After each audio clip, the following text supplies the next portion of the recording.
यमुना तीरा वनचारी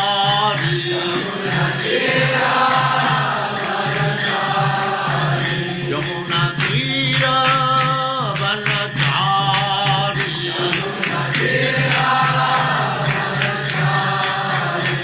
जय राधा माधव कुंज बिहारी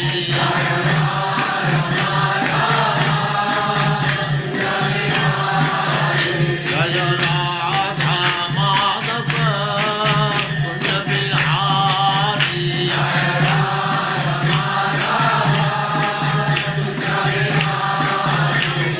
गोपी जन वल्लभ गिरिवरधारी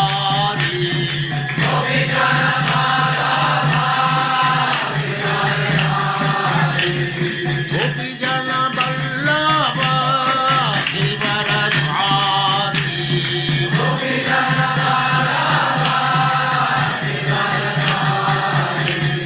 यशोदनन्दन व्रज जन रंजन यशोदनन्दन व्रज जन रंजन यमुना तीरा वनचारी जय राधा माधव कुंज बिहारी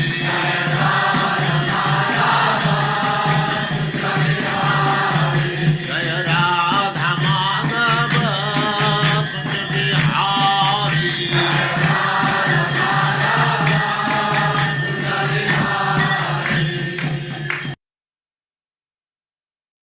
ओम नमो भगवते वासुदेवाय। ओम नमो भगवते वासुदेवाय। ओम नमो भगवते वासुदेवाय। ओम नमो भगवते वासुदेवाय। ओम नमो भगवते वासुदेवाय। ओम नमो भगवते वासुदेवाय।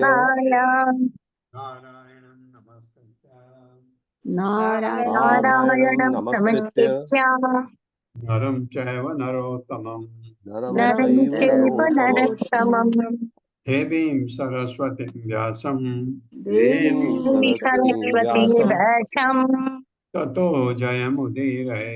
ततो ततो जयमुदीरये। नष्टप्रायेषु भद्रेषु नष्टप्रायेषु च भद्रेषु नित्यं भागवत सेवया नित्ये भगवत्सेवया भगवते उत्तमा श्लोके भगवती उत्तमा श्लोके भक्तिर्भवति नैष्ठिकी। भक्तिर्भवति नैष्ठिकी। हरे कृष्ण। आप सबका स्वागत है। हरे कृष्ण प्रभु जी, प्रभु दंडवत जी प्रणाम। शतद प्रणाम। हरे कृष्ण। हरे कृष्णा प्रभु जी, दंडवत प्रणाम। हरे कृष्ण। 61वां श्लोक से आगे बढ़ते हैं। नारद क्या कह रहे हैं हम लोगों के लिए। स्यात् सादृश भ्रमः तावत् विकल्पे सति वस्तुनः जागृत स्वापो यथा स्वप्ने तथा विधि निषेधता। मेरे साथ। स्यात् सादृश भ्रमः तावत् स्यात् विकल्पे सति वस्तुनः विकल्पे सति वस्तुनः जागृत स्वापौ यथा स्वप्ने जाग्रत स्वापौ यथा स्वप्ने तथा विधि निषेधता। तथा विधि निषेधया। शब्दार्थ है स्यात् वो सादृश समानता भ्रम भूल त्रुटि तावत तब तक विकल्पे अलग से सति अंश वस्तुनः वस्तु से जागृत जगा हुआ स्वापौ सोता हुआ यथा जिस तरह स्वप्न में तथा उसी तरह विधि निषेधता आदेशों तथा निषेधों से युक्त विधान। मेरे साथ पढ़े। जब किसी वस्तु को वस्तु को उसके अंशों से पृथक कर दिया जाता है उसके अंशों से पृथक अंशों कर से दिया जाता पृथक है, कर दिया जाता है, तो उनमें समानता तो उनमें समानता मानना यानी सादृश्य यानी सादृश्य मानना भ्रम कहलाता है। मानना भ्रम कहलाता है। कहलाता है। स्वप्न देखते समय स्वप्न स्वप्न देखते देखते समय समय मनुष्य मनुष्य जागने तथा सोने की स्थितियों में मनुष्य जागने जागने तथा तथा सोने सोने की की स्थितियों में अंतर उत्पन्न कर देता है। अंतर उत्पन्न कर देता है। ऐसे ही मानसिक अवस्था में ऐसी मानसिक अवस्था में शास्त्रों के विधानों की शास्त्रों के के विधानों विधानों की की जो आदेशों तथा निषेधों के रूप में होते हैं जो आदेशों तथा तथा निषेधों निषेधों के रूप में होते हैं संस्कृति की जाती है। संस्कृति की जाती है। कितना बड़ी कितनी अच्छी बात कही है। तो ये जो शास्त्र से आपके आदेश हैं, शास्त्र में निषेध है, ये नहीं करना, ये करना, किसके लिए है? जो ये दो स्थितियों में फंसे रहते हैं हम जैसे लोग, कि स्वप्न देखते समय मनुष्य जागने सोने की स्थितियों में उत्पन्न अंतर उत्पन्न करते, दोनों अलग अलग हैं ऐसे, क्योंकि हम ऐसी स्थिति में हैं। हम इस स्थिति में नहीं हैं कि हम जागृत और स्वप्न अवस्था को त्याग सकें, तो उसके लिए विधि विधान है। जो भक्त इन चीजों को पार करता है उसके लिए विधि विधान नहीं है। ये मतलब तात्पर्य माता जी। हरे कृष्णा संदीप प्रभु जी। हरे कृष्ण पूरी धन्यवाद प्रणाम। हरे कृष्ण सभी को। तात्पर्य शीला प्रपात के द्वारा शीला प्रपात की जय। इस जगत में अनेक विधान तथा शिष्टाचार है। यदि ये जगत नश्वर या मिथ्या है तो इसका यह अर्थ नहीं होता कि आध्यात्मिक जगत समान होते हुए भी मिथ्या है। यदि किसी का भौतिक शरीर मिथ्या या नश्वर है तो इसका अर्थ यह नहीं है कि श्री भगवान का शरीर भी मिथ्या या नश्वर है। आध्यात्मिक जगत सत्य सही है और भौतिक जगत इसी के समान है। उदाहरणार्थ रेगिस्तान में मृग मरीचिका पाई जाती है और चूंकि इसका जल मिथ्या है, चूंकि इसका अर्थ ये नहीं है कि जल वास्तविकता नहीं है। जल का अस्तित्व है किंतु रेगिस्तान में नहीं। इसी प्रकार इस भौतिक जगत में कुछ भी सत्य नहीं है, किंतु सत्यता यानी कि वास्तविकता तो आध्यात्मिक जगत में होती है। श्री भगवान का स्वरूप तथा उनका धाम यानी गोलोक वृंदावन शाश्वत वास्तविकताएं हैं। भगवत गीता से हम जानते हैं कि एक अन्य प्रकृति है जो वास्तविक यानी सत्य है। इसकी व्याख्या स्वयं भगवान ने भगवत गीता के 8वें अध्याय में की है। भूतग्रामः स एवायं भूत्वा भूत्वा प्रलीयते रात्रयागमे अवशः पार्थ प्रभवति अह रागमे परस परहत मास्तु भावो अन्यो व्यक्तो अव्यक्तात् सनातनः यः स सर्वेषु भूतेषु नश्यस्तु अस्तिषु न विनश्यति अव्यक्तो अक्षर इत्युक्त तम आयु परमां गतिम यह प्राप्य न निवर्तन्ते तद्धाम परमं मम। ब्रह्मा का दिन पुनः पुनः आता है और सारे जीव चैतन्य हो उठते हैं। तब फिर से रात हो जाती है और फिर वे निस्सहाय होकर विनष्ट हो जाते हैं। लेकिन इसके अतिरिक्त एक प्रकृति और भी है जो शाश्वत है और उसका व्यक्त तथा अव्यक्त पदार्थ के परे है। यह परम है और कभी विनष्ट नहीं होती। जब इस जगत में सब कुछ विनष्ट हो जाता है तो यह अंश उसी तरह बना रहता है। यह परम धाम अव्यक्त तथा अच्युत कहलाता है और यही चरम गंतव्य है। जब कोई वहां जाता है तो लौट कर नहीं आता। यही मेरा परम धाम है। यह भौतिक जगत आध्यात्मिक जगत का प्रतिबिंब है। भौतिक जगत नाशवान या मिथ्या है किंतु आध्यात्मिक जगत शाश्वत सत्य है। हरे कृष्ण प्रभु, धन्यवाद। तो ये नारद बता रहे हैं, और ये जो प्रभुपाद ने एक्सप्लेन भी किया, इतना हमको भगवत गीता पढ़ने से भी समझ आया। भाव अद्वैतम क्रियाद्वैतम द्रव्य अद्वैतम तथा आत्मनः वर्तयन् स्व अनुभूतेः या अनुभूत्या इह त्रीन् स्वप्नान् धुनुते मुनिः। मेरे साथ, भाव अद्वैतम क्रिया अद्वैतम भावाद्वैतं क्रियाद्वैतं दिव्य अद्वैतम तथा आत्मनः द्रव्याद्वैतं तथात्मनः वर्तयन् स्व अनुभूतेः वर्तयन् स्वानुभूतेः त्रीन् स्वप्नान् धुनुते मुनिः। स्वप्नान् धुनुते मुनिः। भाव अद्वैतम देहात्म बुद्धि में एकत्व, क्रिया अद्वैतम कर्म में एकत्व, द्रव्य अद्वैतम विभिन्न सामग्री में एकत्व, तथा और आत्मन आत्मा का वर्तयन विचार करते हुए स्व अपना अनुभूति के अनुसार यह इस भौतिक जगत में तीन स्वप्नान जीवित दशाएं, जागृत स्वप्न सुषुप्ति धुनुते त्याग देता है। ये जो हम पहले श्लोक में पढ़ रहे थे, जब तक ये त्याग नहीं सकते आपको शास्त्र के विधि विधानों का पालन करते हुए इस तरफ को जाना होता है।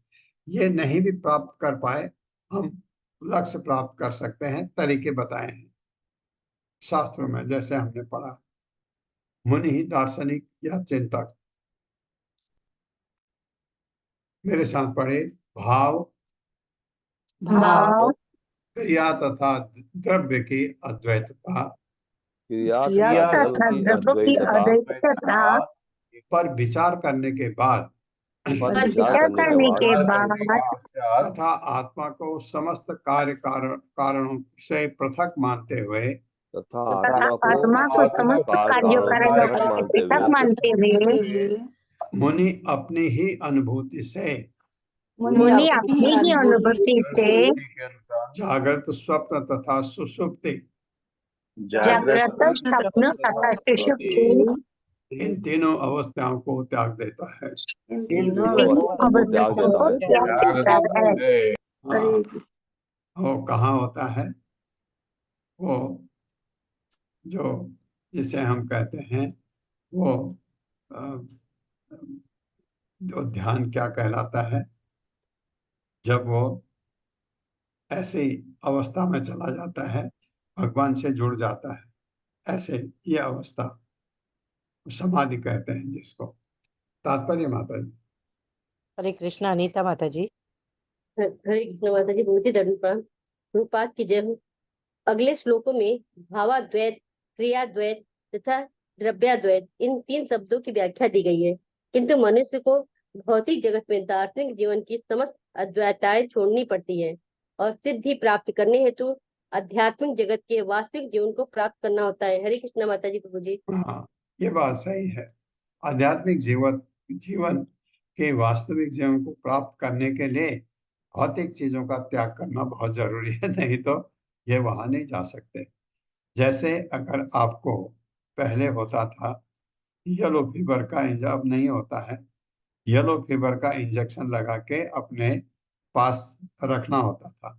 आप कभी भी ट्रैवल कर रहे हैं, पासपोर्ट के साथ वो भी दिखाना पड़ता था कि आपने येलो फीवर का इंजेक्शन। येलो फीवर ये अफ्रीकन कंट्रीज में होता था कि आपको वो नहीं है, कि वो संक्रामक रोग है, और ये संक्रामक रोग आप लेकर के आप कहीं विदेश ट्रेवल नहीं कर सकते।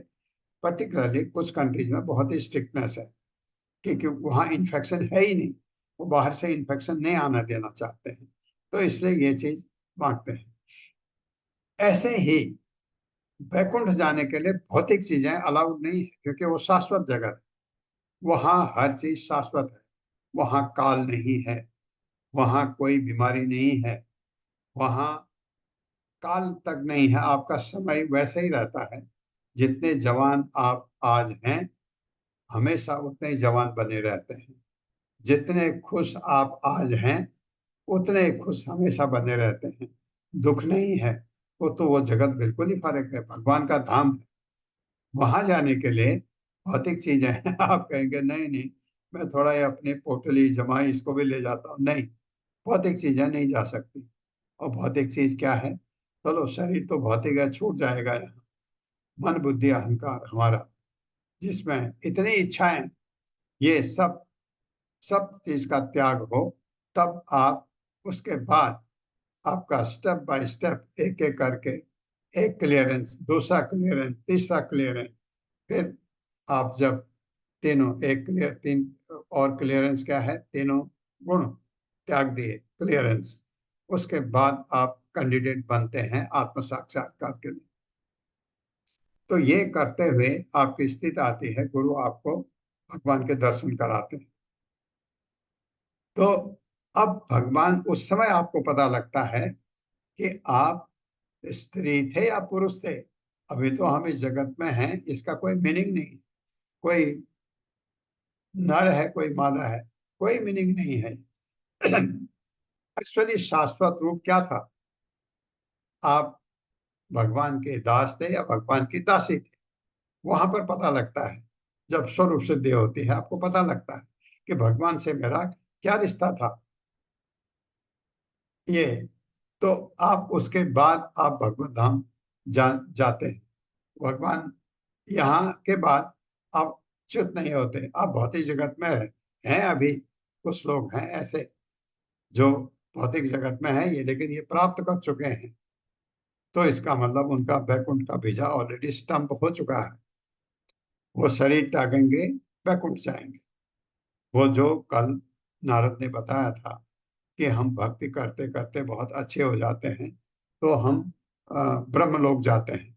वहाँ बहुत साल तक, लाखों वर्षों तक, करोड़ों वर्षों तक ब्रह्मा जी के साथ रहते हैं। जब ब्रह्मा जी जाते हैं उनके साथ जाते हैं।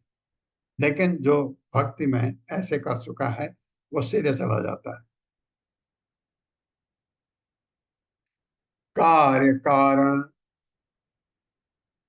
वस्तु ऐक्य दर्शनम पटतंतुवत् अवस्तुत्वात् विकल्पस्य भाव अद्वैतम तद उच्यते।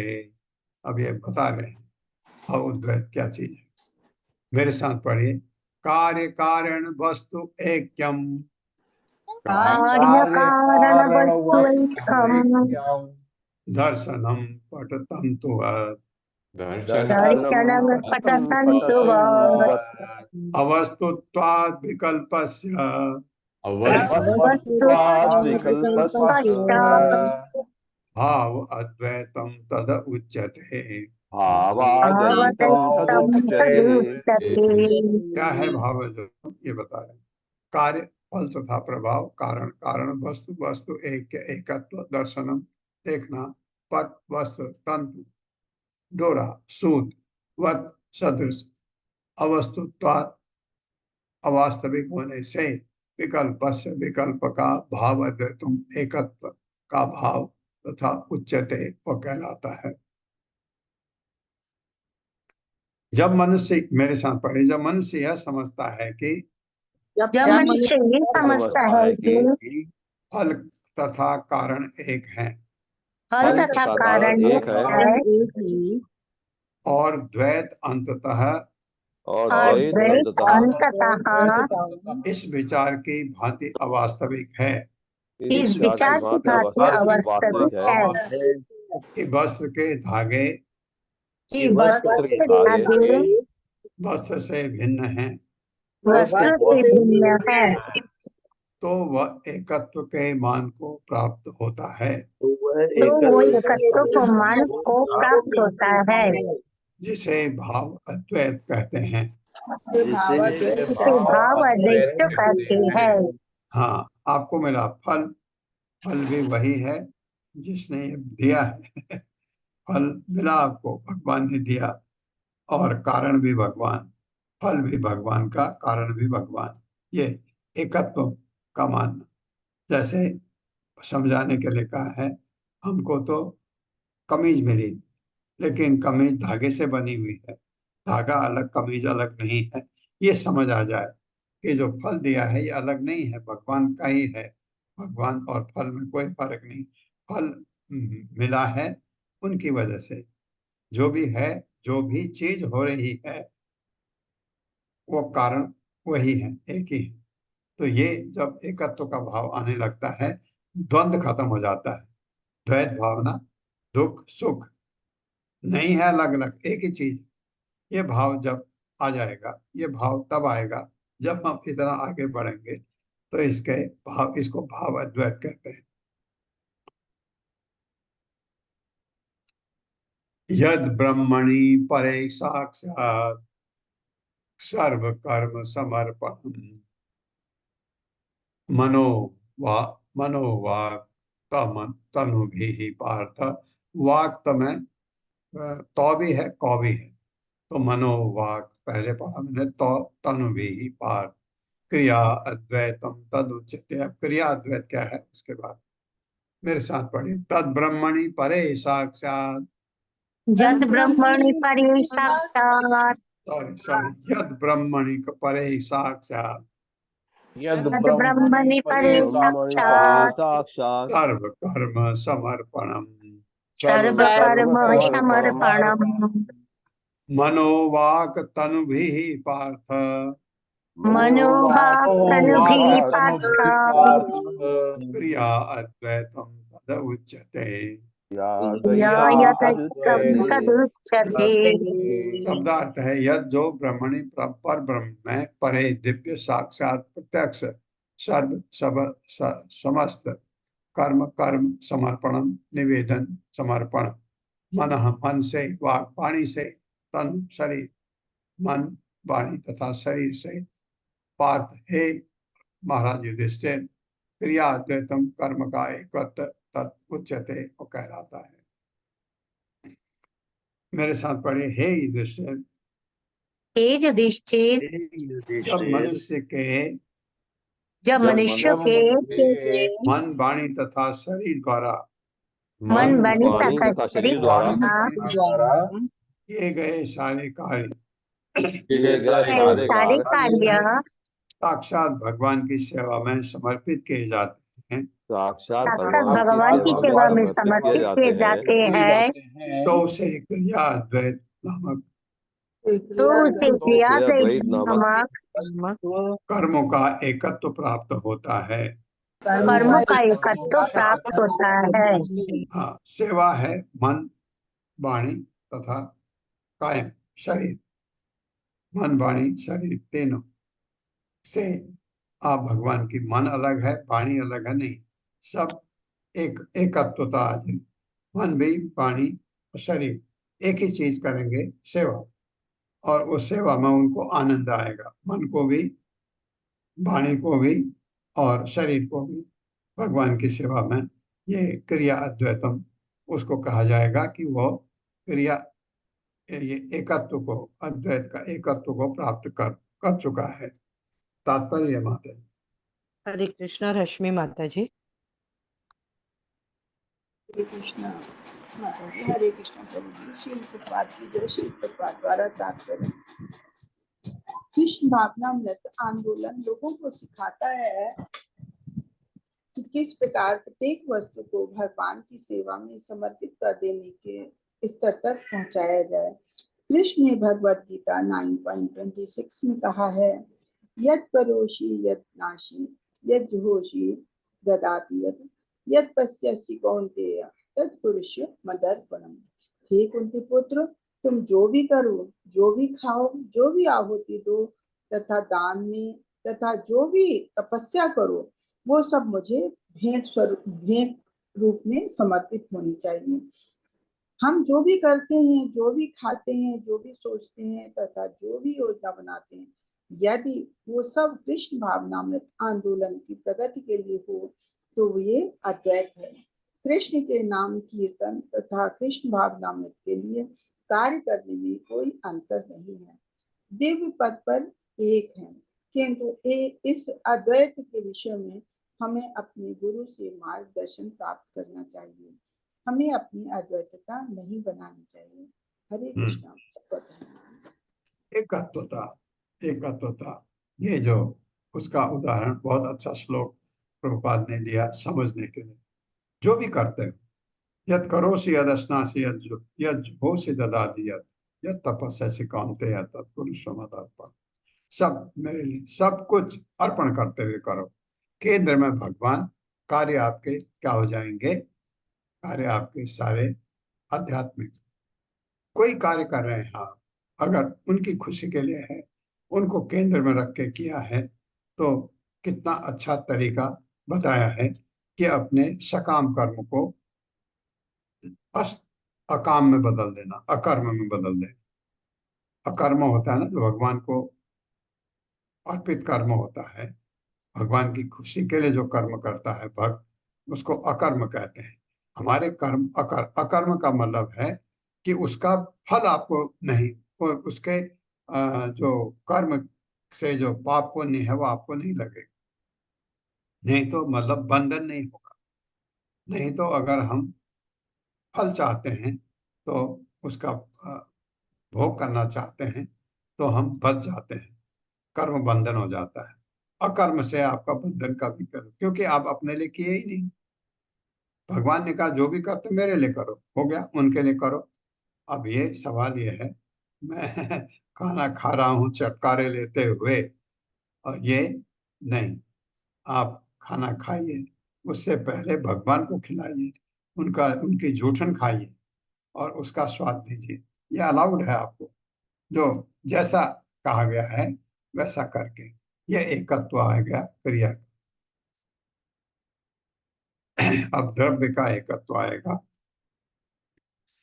आत्मजाया सुत आदीनाम अन्येषां सर्वदेहिनां यत् स्वार्थ कामयो ऐक्यम द्रव्य अद्वैतम तद उच्यते।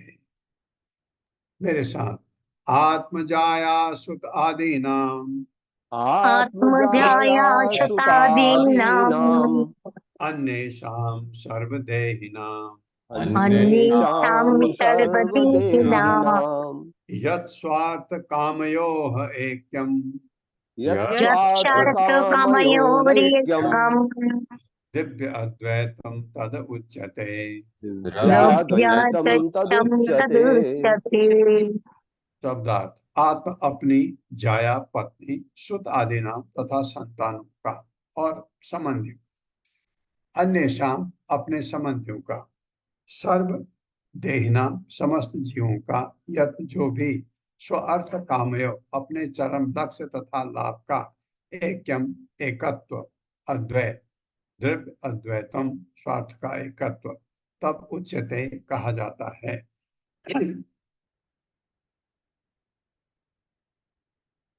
जब किसी मनुष्य का चरम लक्ष्य जब किसी मनुष्य का चरम लक्ष्य चरम लक्ष्य अपना तथा अपनी पत्नी का, अपना तथा तथा अपनी अपनी पत्नी का, अपनी संतानों का, अपनी अपनी संतानों का, संतानों का, अपने संबंधियों तथा अन्य समस्त देहधारियों का स्वार्थ, अपने अपने संबंधियों का संबंधियों तथा अन्य तथा समस्त अन्य देहधारियों का समस्त स्वार्थ देवदारियों के साथ एक ही हो, एक ही एक हो, ही हो, तो वह द्रव्य अद्वैत कहलाता है। तो ये तो द्रव्याद्वैत ये कहलाता है। अद्वैत कहलाता है। हाँ, बड़ा कठिन काम है, लेकिन है कि मेरी पत्नी है, मेरी माँ है, मेरे बच्चे हैं, मेरे संबंधी हैं और लोग हैं। ये द्रव्य अद्वैत सन्यासी को आता है। सन्यासी के लिए सब एक से होते हैं। ये सन्यास लेने के बाद होता है ये, तो ये बातें, उससे पहले ये, जब तक ये नहीं होता है द्रव्य अद्वैत, सन्यास नहीं लेना चाहिए। ये हमने पढ़ा भी है। तात्पर्य माता जी। हरे कृष्ण सावित्री माता जी। हरे कृष्ण माता जी, दंडवत प्रणाम। हरे कृष्ण प्रभु जी, दंडवत प्रणाम। सभी भक्तों को दंडवत प्रणाम। तात्पर्य, श्री प्रभुपाद द्वारा श्री प्रभुपाद की जय। सारे जीवों का वास्तविक रुचि जीवन लक्ष्य भगवत धाम जाने में होती है। यही अपनी अपनी पत्नी की, अपने बच्चों की अपने शिष्यों की तथा अपने मित्रों, संबंधियों, देशवासियों तथा सारी मानवता की रुचि होती है। कृष्ण भावनामृत आंदोलन व्यवस्था के ऐसे आदेश दे सकता है जिससे प्रत्येक मनुष्य कृष्ण भावना भावित कार्यों में भाग ले सके और चरम लक्ष्य तक पहुंच सके, जो स्वार्थ गति कहलाता है। प्रत्येक व्यक्ति की रुचि का लक्ष्य विष्णु है, लेकिन चूंकि लोग इसे नहीं जानते, न ते विदु स्वार्थ गति ही विष्णु, अतएव वे जीवन के अनेक कल्पित स्वार्थों को पूरा करने की विविध योजनाएं बनाते रहते हैं।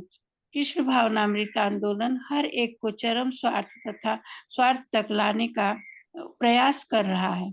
इस विधि का नाम भले ही भिन्न भिन्न हो, किंतु यदि लक्ष्य एक ही हो तो लोगों को चाहिए कि जीवन का चरम लक्ष्य प्राप्त करने के लिए इसका पालन करें।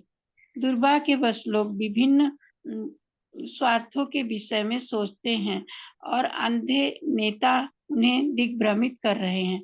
प्रत्येक व्यक्ति पूर्ण भौतिक सुख के लक्ष्य तक पहुंचने का प्रयत्न कर रहा है, किंतु लोग पूर्ण सुख को न जानने के कारण विभिन्न भौतिक स्वार्थों की ओर मुड़ जाते हैं।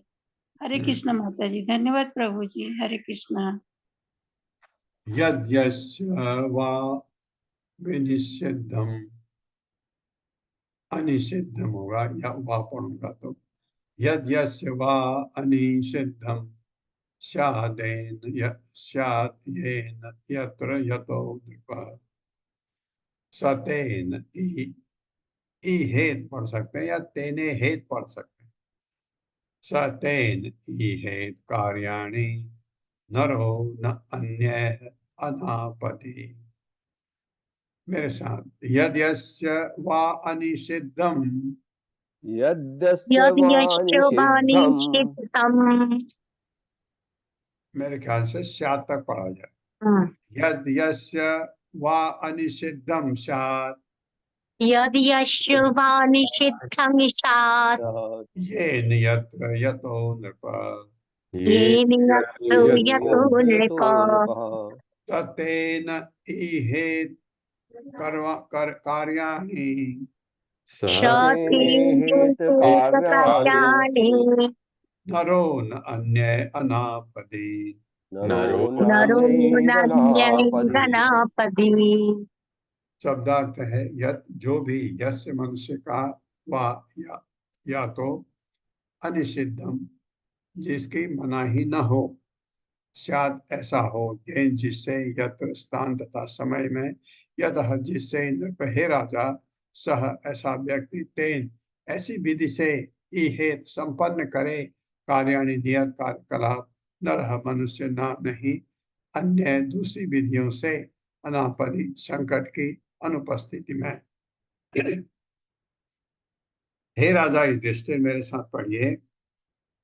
हे राजा युधिष्ठिर, संकट न रहने पर, संकट न संकट रहने न पर, रहने पर, सामान्य परिस्थितियों में, सामान्य परिस्थितियों में मनुष्य को चाहिए कि मनुष्य को चाहिए कि वो अपने जीवन स्तर के अनुसार वो वो अपने जीवन जीवन स्तर के स्तर के अनुसार अनुसार नियत कार्यकलापों को, नियत कार्यकलापों क्रियाकलापों को, को, ऐसे ही वस्तुओं, ऐसी ऐसी वस्तुओं, वस्तुओं, प्रयासों प्रयासों तथा विधियों से संपन्न करे, तथा विधियों से तथा संपन्न विधियों करें, से संपन्न करे, तथा ऐसे स्थानों पर निवास करे तथा ऐसे स्थानों पर निवास करे जो उसके लिए निषिद्ध न हो, जो उसके लिए निषिद्ध न हो, वो अन्य विधियों का उपयोग न करे। वो अन्य विधियों का उपयोग न करे। तात्पर्य माता जी। हरे कृष्ण अत्रि माता जी। हरे कृष्ण। तात्पर्य श्रील प्रभुपाद की जय। श्रील प्रभुपाद के द्वारा ये उपदेश सभी जीवन स्तर वाले मनुष्यों हेतु दिया गया है। सामान्यतया समाज ब्राह्मण, क्षत्रिय, वैश्य, शूद्र एवं ब्रह्मचारी, वानप्रस्थ, सन्यासी तथा गृहस्थ में विभाजित होता है। प्रत्येक को अपने पद के अनुसार कर्म करना चाहिए और पूर्ण पुरुषोत्तम भगवान को प्रसन्न करने का प्रयास करना चाहिए, क्योंकि इससे मनुष्य का जीवन सफल बनेगा। इसका उपदेश नैमिषारण्य में दिया गया था। अतो भूमिर्दिजो श्रेष्ठा वर्णाश्रम विभाग शाखा शनुश्चेस्तस्य धर्मस्य संसिद्धिर्हरितोषणम। हे द्विज श्रेष्ठो, अतएव ये निष्कर्ष निकालता है कि मनुष्य द्वारा अपने नियत कर्तव्य यानी धर्म का निर्वाह वर्ण तथा आश्रम के अनुसार करने से जो उच्चतम सिद्धि प्राप्त की जा सकती है वो भगवान श्री हरि को प्रसन्न करना है। श्रीमद् भागवतम 1.2.13। प्रत्येक व्यक्ति को चाहिए कि पूर्ण पुरुषोत्तम भगवान को प्रसन्न करने हेतु अपने वृत्ति पर कर्तव्य के अनुसार कर्म करे, तभी प्रत्येक व्यक्ति सुखी हो सकेगा। हरे कृष्ण। ये मतलब था। एतः अन्यश्च वेद उक्त है, वेद उक्त है विसर्ग आएगा। वर्तमानः स्वकर्मभिः गृहे अपि यस्य गतिं यायात् राजन् तद्भक्ति भांग नर। भक्ति भाग ये को पढ़ते हैं भक्ति भांग नर, क्योंकि भांग लिखा है, भक्ति भाग भी पढ़ सकते हैं। मेरे साथ पढ़िए। एतः अन्यश्च वेद उक्त है,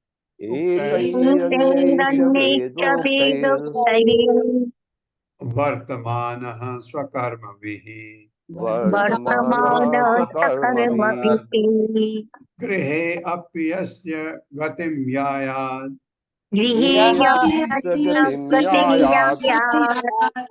राजन् तद्भक्ति भांग नरः।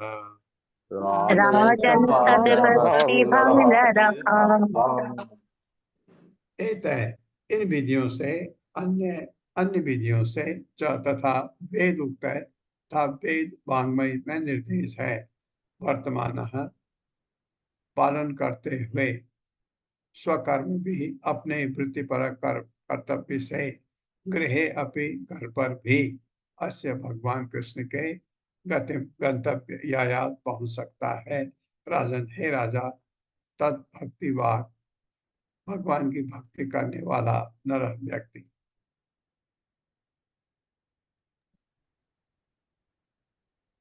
मेरे साथ पढ़िए। हे राजा, हे राजा, मनुष्य को अपने वृत्तिपरक कर्तव्य मनुष्य को अपनी वृत्ति पर कर्तव्य इन निर्देशों तथा वैदिक ग्रंथों में दिए गए अन्य निर्देशों के अनुसार संपन्न करने चाहिए। अन्य निर्देशों के अनुसार संपन्न करने चाहिए, जिससे वह भगवान कृष्ण का भक्त बना रहे। भगवान कृष्ण का भक्त बना रहे। इस प्रकार घर पर रहकर भी मनुष्य अपने गंतव्य तक पहुंच सकता है। मनुष्य अपने गंतव्य तक पहुंच सकता है। बहुत बड़ी बात कही है नारद ने कि गृहस्थ में रह करके भी आप भगवत धाम प्राप्त कर सकते हैं, कि निर्देशों के अनुसार जो वैदिक ग्रंथ में निर्देश दिए गए हैं उनका पालन करते हुए करें। नहीं समझ आता, बहुत ज्यादा नहीं समझना है। यद करोसि यद अस्नासि यद जुहोसि ददाति यद तपस्या कांते तत्कुरुष्व मदर्पणम्। भगवान का भक्त बना रहना चाहिए हमको, तो हम भगवत धाम अवश्य जा सकते हैं। ये आपके लिए अच्छी खबर है। तात्पर्य माता जी। हरे कृष्ण। रोमा माता जी। हरे कृष्ण माता जी। हरे कृष्ण प्रभु जी, दंडवत प्रणाम। तात्पर्य श्रील प्रभुपाद के द्वारा। श्रील प्रभुपाद की जय। जीवन का परम लक्ष्य श्री विष्णु अर्थात भगवान श्री कृष्ण है। अतएव यदि कोई वैदिक अनुष्ठानों के द्वारा या भौतिकवादी क्रियाकलापों के द्वारा भगवान श्री कृष्ण रूपी गंतव्य तक पहुंचने का प्रयास करता है तो यह जीवन की पूर्णता है। उसे भगवान श्री कृष्ण को लक्ष्य बनाना चाहिए और जीवन के किसी भी स्तर से भगवान श्री कृष्ण के समीप पहुंचने का प्रयत्न करना चाहिए। भगवान श्री कृष्ण को सभी की सेवा स्वीकार है। श्रीमद् भगवद गीता के 9वें अध्याय के 32वें श्लोक में श्री भगवान कहते हैं, माम हि पार्थ व्यपाश्रित्य ये अपि स्युः पापयोनयः स्त्रियो वैश्यास्तथा शूद्रास् ते अपि यान्ति पराम गतिम। हे प्रथापुत्र, जो व्यक्ति मेरी शरण ग्रहण करते हैं वे भले ही निम्न जन्म वाले स्त्रियां, वैश्य तथा शूद्र क्यों ना हो, वे परम गंतव्य तक पहुंच सकते हैं। चाहे किसी का कोई भी पद क्यों ना हो, यदि वह गुरु के निर्देशानुसार अपना वृत्तिपरक कर्तव्य करता हुआ भगवान श्री कृष्ण तक पहुंचने का प्रयास करता है तो उसका जीवन सफल है।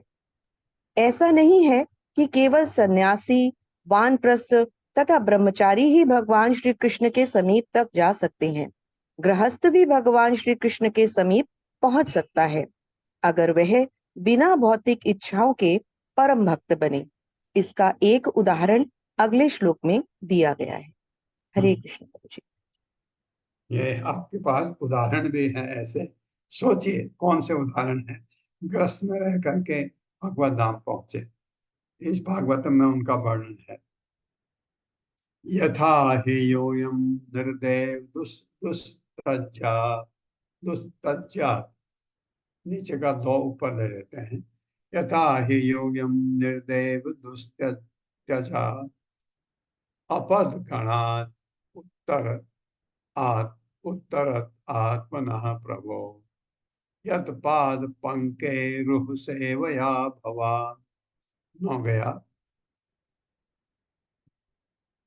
नौ जा करके क्या रहा उधर?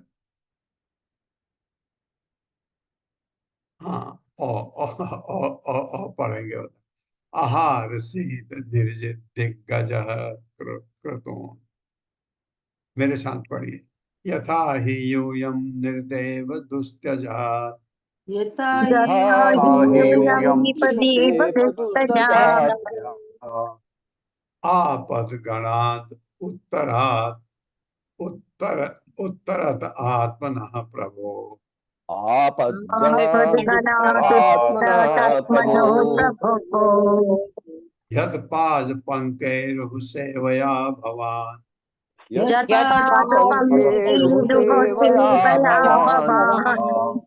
आहार शीत निर्जित दिग्गज कृतों।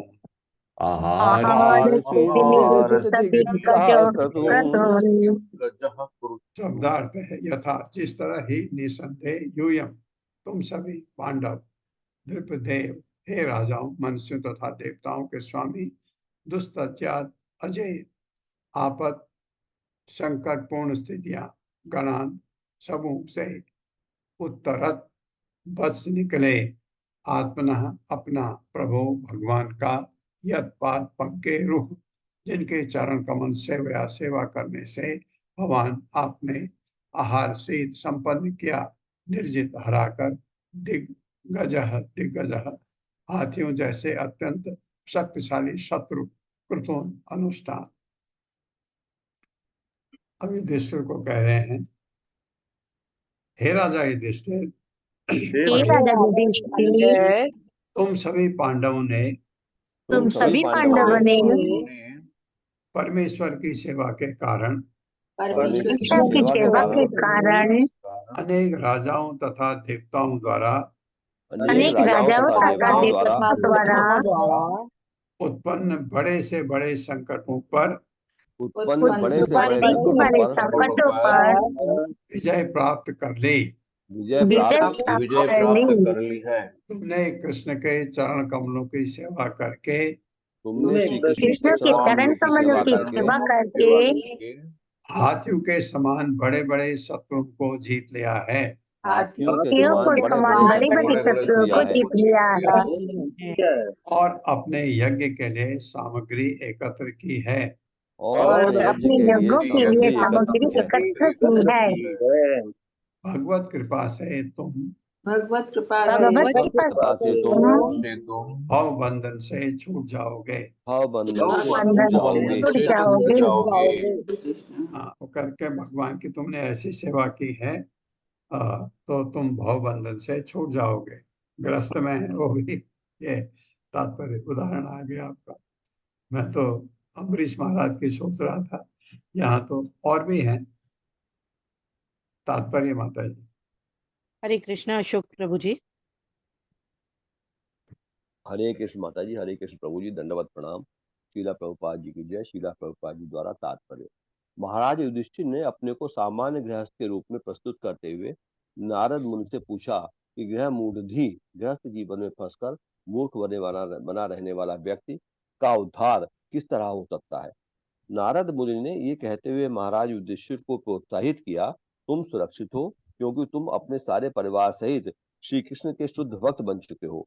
श्री कृष्ण की कृपा से पांडवों ने कुरुक्षेत्र का युद्ध जीत लिया था और बड़े बड़े राजाओं तथा कभी कभी देवताओं के द्वारा भी उत्पन्न किए गए संकटों से अपने को बचा लिया था। इस प्रकार वे इसके जीते जागते उदाहरण हैं कि श्री कृष्ण की कृपा से किस प्रकार सुरक्षित रहा जा सकता है। हर व्यक्ति को पांडवों के ऊपर उदाहरण का अनुकरण करना चाहिए, जिन्होंने ये दिखलाया कि किस प्रकार श्री कृष्ण की कृपा से बचा जा सकता है। हमारे कृष्ण भावनामृत आंदोलन का उद्देश्य ये शिक्षा देना है कि हर व्यक्ति किस तरह इस जगत में शांति पूर्वक रह सकता है और अंत में भगवत धाम वापस जा सकता है। भौतिक जगत में पद पद पर विपत्तियां हैं, पदम पदम यद विपदाम न तेषाम। फिर भी यदि कोई निसंकोच भाव से श्री कृष्ण की शरण ग्रहण करके उसी में रह जाता है तो वो सरलता से अज्ञान सागर को पार कर सकता है। समाश्रिता ये पद पल्लव पल्लवम महतम पदम पूर्ण यशो मुरारे। भक्त के लिए ये विशाल अज्ञान सागर गोखुर में लगे कीचड़ की तरह है। शुद्ध भक्त तरह तरह से ऊपर उठने के प्रयास की चिंता न करता हुआ कृष्ण के दास के सुरक्षित पद पर बना रहता है और इस प्रकार उसका जीवन शाश्वत रूप से निस्संदेह सुरक्षित रहता है। हरे कृष्ण माता जी, हरे कृष्ण प्रभु जी, दंडवत प्रणाम। ये ग्रस्त में रह के हुए भी असंभव है। आप भक्ति करते रहिए और जो विधि विधान बताए हैं उनका पालन करके। ये नहीं कि आप सकाम कर्म भी करें, गृहस्थ में सारा भोग भी करें और उसके बाद कहें कि नहीं भगवत धाम भी जाना है। दोनों नहीं, एक समय गृहस्थ में रहते हुए आप बाद में धीरे धीरे धीरे धीरे आप भक्ति में ऐसे डूब जाइए और कर्म फल से आसक्ति छूट जाए तो हो गया कल्याण। आगे बढ़ने में, भगवत धाम जाने में दिक्कत नहीं होगी। अहम पुर अभवम कश्चित् गंधर्व उपबर्हणः नामना अतीते महाकल्पे गंधर्वाणाम सुसम्मतः।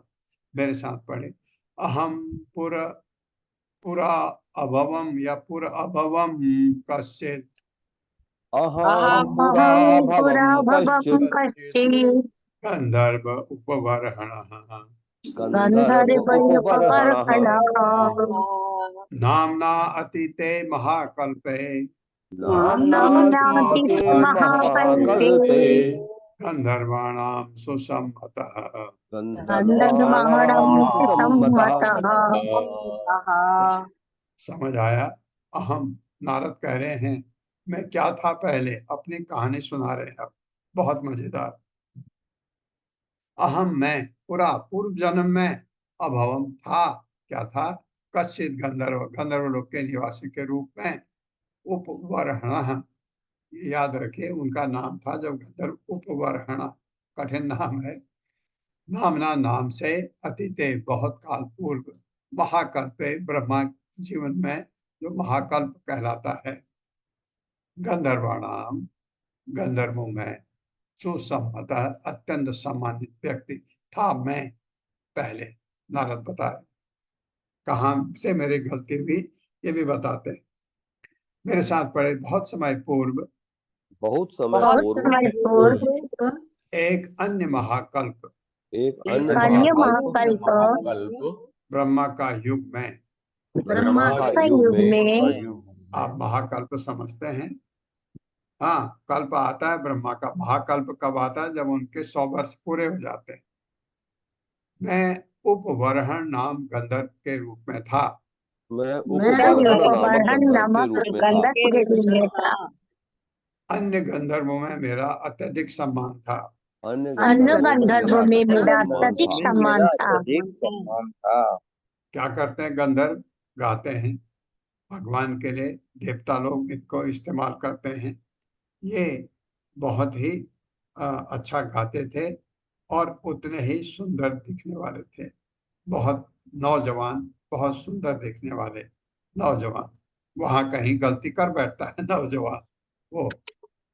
तात्पर्य माता जी। हरे कृष्ण रीटा कथुरिया माता जी। हरे कृष्णा माता जी, हरे कृष्णा प्रभु जी। श्रीला प्रभुपाद की जय। तात्पर्य श्रीला प्रभुपाद जी के द्वारा। श्री नारद मुनि अपने विगत जीवन से व्यवहारिक उदाहरण दे रहे हैं। ब्रह्मा के पूर्व जीवन काल में नारद मुनि गंधर्व लोक के वासी थे, किंतु दुर्भाग्य से वे गंधर्व लोक के जहाँ के निवासी अत्यंत सुंदर तथा कुशल गायक होते हैं, उस उच्च स्थान से गिर गए और शूद्र बने, जैसा कि आगे बताया जाएगा। फिर भी भक्तों की संगति करने से वे गंधर्व लोक से भी अधिक भाग्यवान निकले।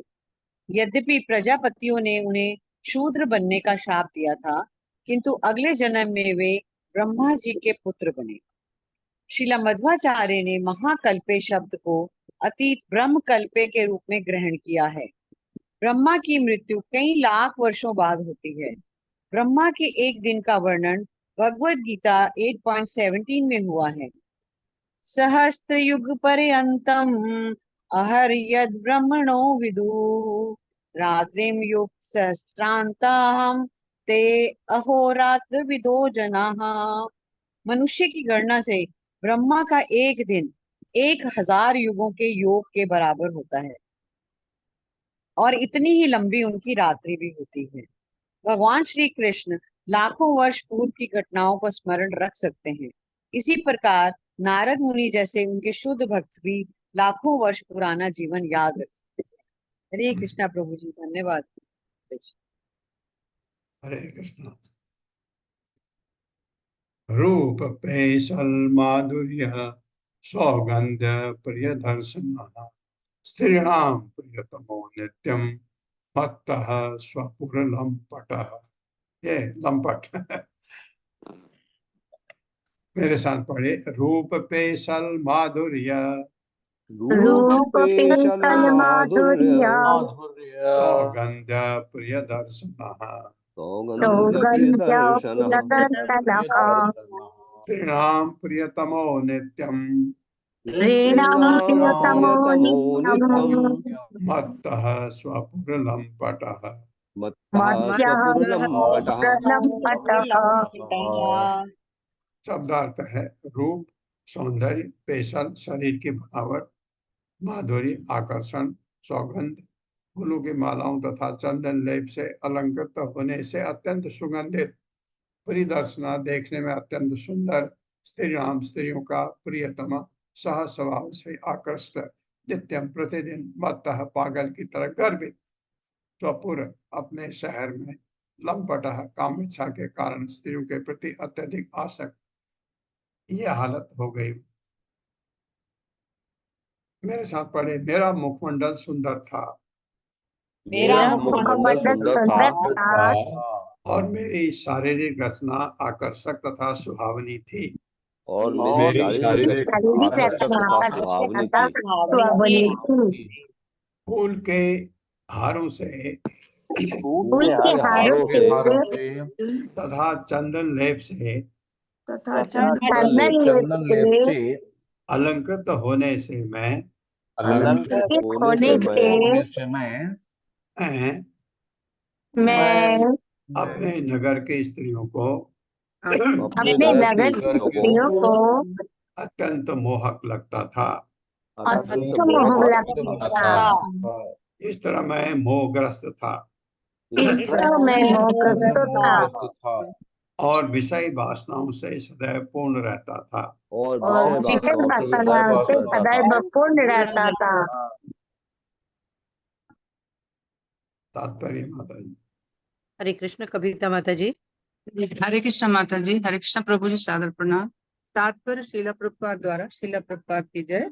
जब नारद गंधर्व लोक के निवासी थे, उस समय की उनकी सुंदरता के वर्णन से ऐसा लगता है कि उस लोक का प्रत्येक व्यक्ति अत्यंत सुंदर तथा फूलों और चंदन से अलंकृत रहता था। नारद मुनि का पहले का नाम उपबृहन था। उपबृहन अपने आप को अलंकृत करके स्त्रियों का ध्यान आकृष्ट करने में पटु था। फलतः जैसे अगले श्लोक में वर्णित है, वह एक रसिक हो गया। इस जीवन में रसिक होना दुर्भाग्यपूर्ण है, क्योंकि स्त्रियों की ओर अत्यधिक आकृष्ट होने से वह शूद्र की संगति में जा गिरता है। जिसे स्त्रियों से बिना रोक टोक मिलने का लाभ लिया जाता है। इस कलयुग में जब सारे लोग मंदा सुमंद मतयः हैं, शूद्र प्रवृत्ति के कारण अत्यंत बुरे हैं, ऐसा स्वतंत्र मिलना जुलना प्रधान रहता है। उच्चतर जातियों ब्राह्मण, क्षत्रियों तथा वैश्यों में स्त्रियों के साथ पुरुषों का मुक्त मिलना जुलना संभव नहीं है, किंतु शूद्रों में इसकी छूट है। क्योंकि इस कलयुग में कोई सांस्कृतिक शिक्षा नहीं दी जाती है, अतएव हर व्यक्ति आध्यात्मिक रूप से प्रशिक्षित नहीं है, इसलिए वह शूद्र माना जाता है। अशुद्धा शूद्र कल्पा ही ब्राह्मणः कलि संभवः। जब सारे लोग शूद्र हो जाते हैं तो यह बहुत बुरे हो जाते हैं। मंदा सुमंद मतयः, इस प्रकार वे अपनी जीवन शैली बनाते हैं और इसका परिणाम यह निकलता है कि वे क्रमशः अभागे बन जाते हैं। मंद भाग्यः, और विभिन्न परिस्थितियों द्वारा विचलित होते रहते हैं। हरे कृष्ण प्रभु जी। धन्यवाद ये माता जी। बहुत ही अच्छा प्रभुपाद ने ये बताया है। अब एक कलयुग में आपको जो कहा जाता है, हर कोई पैदा होता है और हर कोई क्या है, अशूद्र है। शूद्र, क्योंकि शूद्र के पैदा हर कोई शूद्र होता है। कलयुग में नहीं भी है तो बन जाएगा शूद्र, जैसे बताया प्रभुपाद ने यहाँ बताया, कोई रोक टोक नहीं।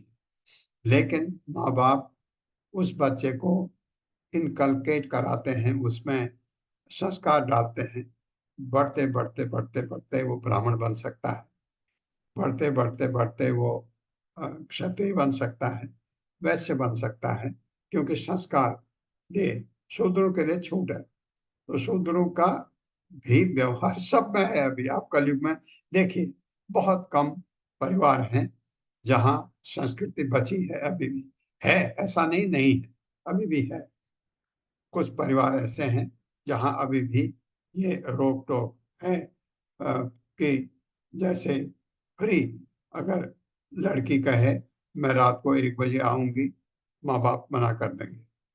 अगर बहुत कोई जरूरी हुआ, आपने देखा होगा कि माँ साथ जाती है या बाप साथ जाता है लड़की के लिए को। ऐसा क्यों किया जाता है?